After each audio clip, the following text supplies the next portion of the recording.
రాష్ట్రంలో కాంగ్రెస్ పార్టీ వచ్చిన తర్వాత రైతుల పరిస్థితి ఆగమ్య గోచరంగా మారింది. వరంగల్ రైతు డిక్లరేషన్ లో చెప్పిన ఏ ఒక్క హామీ కూడా అమలు చేయని పార్టీ కాంగ్రెస్ పార్టీ. ఆ రోజేమో అన్ని పంటలకు బోనస్ ఇస్తామన్నారు, పత్తికి కూడా 500 బోనస్ అని చెప్పారు. కానీ ఈరోజు బోనస్ మాట బోగస్ అయిపోయింది.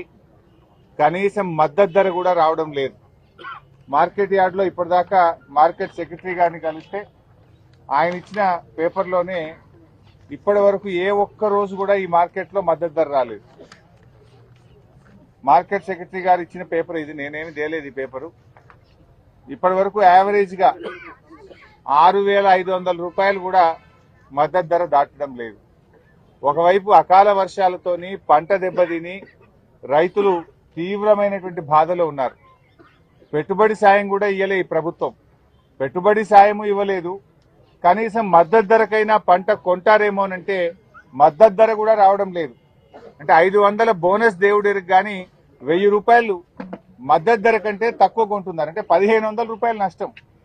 7,521 రూపాయలు పత్తి మద్దతు ధర అయితే ఈ రోజు వరకు ఈ మార్కెట్లో కొన్న యావరేజ్ రేటు 6,400, 6,500. అంటే ప్రతి క్వింటాల్ మీద 1000 రూపాయలు రైతు నష్టపోతున్నాడు. ప్రతి క్వింటాల్ మీద మీరు 500 బోనస్ అన్నారు, బోనస్ ఇవ్వాలని చెప్పి మేము ప్రభుత్వాన్ని డిమాండ్ చేస్తా ఉన్నాం. రైతులకు ఇప్పటికైనా ప్రభుత్వం మేల్కొని 7,521 రూపాయలు మద్దతు ధర వచ్చే విధంగా అవసరమైతే మీ జిల్లా కలెక్టర్లను, సీనియర్ అధికారులను మార్కెట్లో పెట్టి ఈనాం కేంద్రాల ద్వారా పత్తి రైతులకు కొనుగోలు చేసే విధంగా, మద్దతు ధర ఇచ్చే విధంగా ప్రభుత్వం చర్యలు తీసుకోవాలని చెప్పి బీఆర్ఎస్ పార్టీ పక్షాన్ని డిమాండ్ చేస్తా ఉన్నాం. గతంలో కేసీఆర్ గారు ఉన్నప్పుడు 11,000, 10,000, 9,000 రూపాయలు వస్తుంది. ఇప్పుడు 5,000, 6,000కు పడిపోయిందంటే ఈ ప్రభుత్వం యొక్క నిర్లక్ష్యం వల్ల, ఈ ప్రభుత్వం యొక్క తప్పిదాల వల్ల, ఈ ప్రభుత్వం పట్టించుకోకపోవడం వల్ల ఇలా పత్తి రైతులు కన్నీళ్లు పెట్టుకున్నటువంటి పరిస్థితి ఉన్నది. ఇలా రైతులను అడిగితే ఏమంటున్నారు, 10 రోజులైనా సీసీఐ కొనుగోలు కేంద్రానికి పోతే ఏదో ఒక కొరీలు పెడతా ఉన్నారు, తిప్పి పంపుతా ఉన్నారు. ఇంకా దిక్కులేక మేము మార్కెట్లో వచ్చి చెప్పిన ధరకు అమ్ముకుంటున్నామని చెప్తున్నారు. తూకంలో కూడా చాలా మోసం జరుగుతా ఉంది, తూకంలో కూడా మాకు మోసం జరుగుతుందని చెప్తా ఉన్నారు. సీసీఐ కూడా రైతుల దగ్గర కొంటలేదు. సీసీఐ కొనుగోలు కేంద్రాలు అక్కడ దళారుల దగ్గర కొంటున్నారు. వ్యాపారులేమో రైతుల దగ్గర 6,000కు కొని సీసీఐ దగ్గర 7,500 రూపాయలకు అమ్ముతున్నటువంటి పరిస్థితి ఉన్నది. ఈ రకంగా పత్తి రైతులు బాగా నష్టపోతా ఉన్నారు. అదేవిధంగా మిర్చి చూస్తే పోయిన సంవత్సరం ఇదే మార్కెట్లో మిర్చి 20,000 నుంచి 23,000 రూపాయల ధర వచ్చింది. ఈసారి నిన్న ఇవాళ మార్కెట్లో చూస్తే మిర్చి రైతులకు 13,000 రూపాయలు కూడా రావడం లేదు.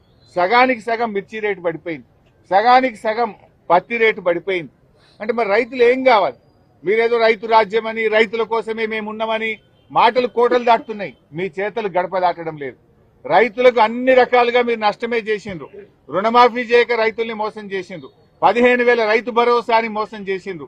కౌలు రైతులకు 15,000 ఇస్తామని మోసం చేసిండ్రు. వ్యవసాయ కూలీలకు 12,000 ఇస్తామని మోసం చేసిండ్రు. బోనస్ ఇస్తామని మోసం చేసిండ్రు. అన్ని మాయమాటలు చెప్పి ఇలా రైతుల్ని నట్టేట ముంచింది కాంగ్రెస్ ప్రభుత్వం. మేము అడుగుతున్నాం, మరి మిర్చి ధర ఎందుకు పడిపోయింది? ఏం చేస్తుంది ప్రభుత్వం? మధ్యలో దళారులు, బ్రోకర్ల పాలిట అయితా ఉంది కదా. ఇలా పోయిన సంవత్సరం 23,000 పాడినటువంటి పాట ఈసారి 13,000కి ఎందుకు తగ్గింది? గతంలో 11,000 పోయినటువంటి పత్తి 6,500కి ఎందుకు తగ్గింది? ఈ ప్రభుత్వం నిద్రపోతా ఉందా? ప్రభుత్వం ఎందుకు చర్యలు తీసుకోవడం లేదు అని మేము అడుగుతా ఉన్నాం.